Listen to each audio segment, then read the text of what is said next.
नमस्कार दोस्तों, स्वागत है आप सभी का एक बार फिर से आप सभी के आपके अपने YouTube channel VM take info में। तो दोस्तों, आज की इस वीडियो के अंदर हम बात करने वाले हैं हमारे उन भाइयों के लिए जो कि प्राइवेट पोर्टल चलाते हैं, जैसे कि स्पेस मनी हो गया, पेनियर भाई हैं या फिर रॉयल नेट है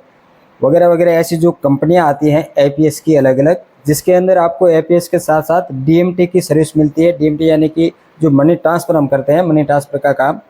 ग्राहक को पैसे भेजने का जो कार्य होता है वो डीएमटी के माध्यम से किया जाता है। तो जो डीएमटी की सर्विस प्रोवाइड करवाने वाले एपीएस कंपनियां हैं, जिसके हमारे कई सारे ऐसे रिटेलर भाई हैं जो कि काम करते हैं। तो आप सभी के लिए है जो कि मनी ट्रांसफ़र को लेके और ये डीएमटी की जो सर्विस है इसको यूज करने को लेके आरबीआई की तरफ से एक बहुत बड़ी अपडेट निकल कर आई है और एक नया बदलाव किया गया है। तो इसके बारे में कंप्लीट जानकारी आपको बताने वाला हूँ कि इस बदलाव से आपको फ़ायदा होने वाला है या फिर कितना नुकसान हुआ है, इस विषय में हम चर्चा करने वाले हैं। तो चलिए दोस्तों, वीडियो को शुरू करते हैं। वीडियो शुरू करने से पहले आप लोगों से निवेदन कि चैनल पर अगर नए आए हैं तो चैनल को आज ही सब्सक्राइब जरूर कर दीजिएगा और साथ ही बेल आइकन को भी प्रेस कर दीजिए, ताकि आने वाले नए वीडियो की नोटिफिकेशन है जो कि आप तक पहुँचती रहेंगी। तो चलिए दोस्तों, वीडियो को शुरू करते हैं। जैसे कि दोस्तों मैंने आपको बताया कि जो प्राइवेट पोर्टल एपीएस की जो कंपनियां हैं, एपीएस और डीएमटी की सर्विस देने वाली, जैसे पेनियर बाई, स्पेस मनी वगैरह जो भी काफ़ी कंपनियां हैं ऐसे, ठीक है। आप उनमें से किसी भी कंपनी का अगर उपयोग कर रहे थे, पहले से कर रहे हैं या फिर अभी भी कर रहे हैं, और जिसके अंदर आप डीएमटी के माध्यम से पैसे है जो कि मनी ट्रांसफ़र करने का आप काम कर रहे हैं।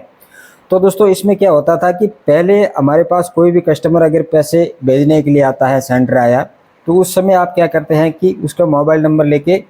आप एक ओटीपी लेते हैं। मोबाइल नंबर लगाने के बाद ओटीपी लेंगे। ओटीपी लेने के बाद वहाँ पर एक छोटा सा फॉर्म खुलता है जिसके अंदर सेंटर का नाम और उसकी एड्रेस वगैरह की बेसिक डिटेल है जो कि मांगी जाती है। तो अब दोस्तों, ऐसे में तब क्या करते हैं रिटेलर भाई की, कस्टमर आया, उनसे ओटीपी ले ली और उसके बाद कस्टमर जो भी अपना नाम बताया वो डाल दिया, एड्रेस जो भी बताया वो वहाँ उसमें फिल कर दिया और वहाँ पर उसका एक जो टेम्पररी अकाउंट है वो बन जाता है और उसके अंदर है जो कि 25,000 रुपये की लिमिट मिल जाती है पैसा भेजने की एक मोबाइल नंबर से, ठीक है। ऐसे हम कर रहे थे। उसके बाद अगर उसने 15,000 रुपये ट्रांसफ़र किए तो आप वहाँ पर 15,000 अमाउंट डालेंगे और उसके खाते में है जो कि 5,000 करके 3 पार्ट्स के अंदर पैसे है जो कि सेंड होते थे, उस आगे जो भी बेनिफिशियरी होता था उसके खाते में चले जाते थे।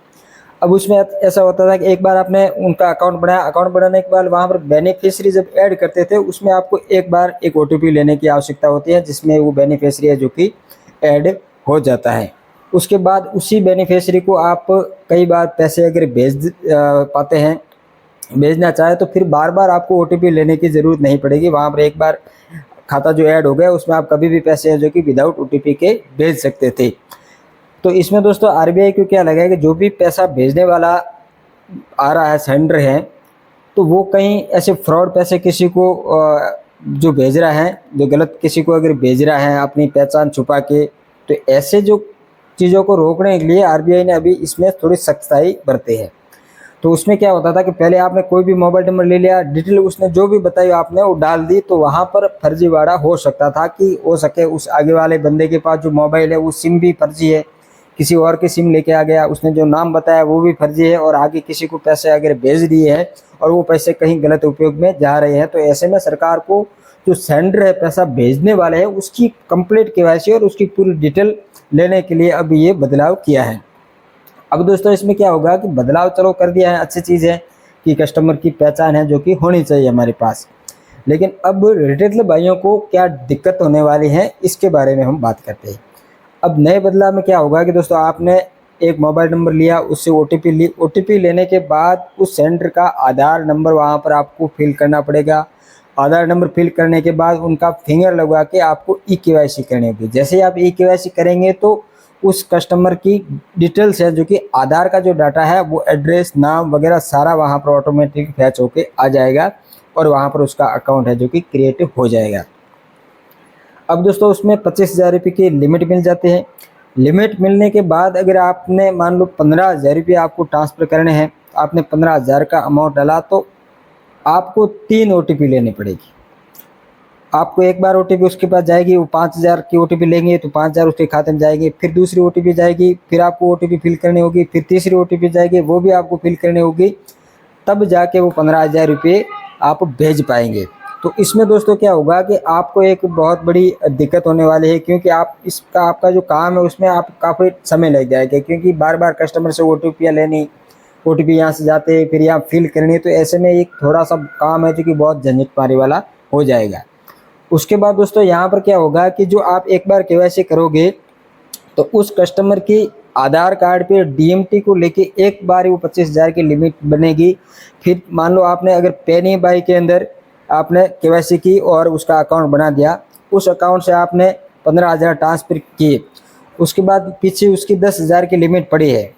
अब उसने कहीं जगह पे गया, दूसरा रिटेलर के पास गया, और जहाँ पर वो स्पेस मनी यूज कर रहा है, तो उसने स्पेस मनी के अंदर अगर उस कस्टमर की KYC की तो वहाँ पर उसको केवल 10,000 लिमिट जो बची हुई है वो लिमिट ही उस KYC हो जाएगी, लेकिन वहाँ पर लिमिट इतनी ही बताएगी। यानी कि अब आप एक मोबाइल नंबर से या फिर एक आधार कार्ड से एक बार एक जो आप सिस्टम बनाएंगे, मतलब एक अकाउंट बनाएंगे, उस अकाउंट से आप अलग अलग पैसे हैं जो कि ट्रांसफ़र नहीं कर पाएंगे। उसकी जितने लिमिट बनेंगी इतने ही पैसे आप ट्रांसफ़र कर पाएंगे, चाहे वो किसी भी अलग DMT के कंपनी के साथ जाके आप कर लें। तो पहले दोस्तों क्या होता था कि एक मोबाइल नंबर से अगर आपके पास 2-3 आइडिया हैं अलग अलग स्पेस मनी की, नियर बाई की वगैरह, तो आप उस दोनों में अलग अलग अकाउंट बना के 25-25 हज़ार रुपये की लिमिट है जो कि बना सकते थे, और लिमिट बढ़ाने के बाद है जो कि आप उसमें पैसे भेज सकते थे। तो अब दोस्तों ऐसा नहीं होगा, अब यहाँ पर एक बार लिमिट बनेगी, वो लिमिट 1 महीने के बाद वापस है जो कि आपको 25,000 की लिमिट मिलेगी, और हर 5,000 के ट्रांजेक्शन के पीछे आपको OTP और फिंगर है जो कि लेना पड़ेगा। तो ये अभी बहुत ही झंझटमारी वाला काम हो गया है, और इसके अंदर जो चार्ज लगेगा, आपका जो अकाउंट आप एक बार KYC करेंगे तो उसका चार्ज भी अलग से लगने वाला है। कई जगह पे 10 रुपया चार्ज कोई कंपनी करेगी, कोई कम कर रही है, या फिर इस तरीके का आपको KYC का चार्ज भी लगेगा। तो DMT का जो बिज़नेस है अभी काफ़ी मुश्किल वाला मेरे को लग रहा हो जाएगा, क्योंकि एक सरलता से जब हम काम करते हैं और एक थोड़ा जटिल प्रोसेस हो जाते हैं बार बार OTP वगैरह लेने, तो ऐसे में जो हमारा ग्राहक है वो भी असंतुष्ट रहता है कि कितनी बार किस चीज़ की OTP ले रहा है वगैरह, ऐसा उनके मन में भी रहता है। तो आप दोस्तों कमेंट करके बताइए कि जो नया बदलाव आया है इसमें आप सर्टिफाइड है या नहीं है, आपको इसके लिए आपके पास क्या विचार है, और आप क्या सोचते हैं कि ये बदलाव से हमें फ़ायदा हुआ है या फिर नुकसान हुआ है। तो दोस्तों उम्मीद करता हूँ ये जानकारी है जो कि आपको अच्छी लगी होगी। जानकारी अच्छी लगी वीडियो को लाइक जरूर कर दीजिएगा। आपका कोई सवाल है तो कमेंट करके मुझे जरूर बताइएगा, और दोस्तों चैनल पर नए हैं तो चैनल को प्लीज़ सब्सक्राइब जरूर कर दीजिएगा। तो चलिए दोस्तों मिलते हैं अगले नए वीडियो में, तब तक के लिए जय हिंद जय भारत।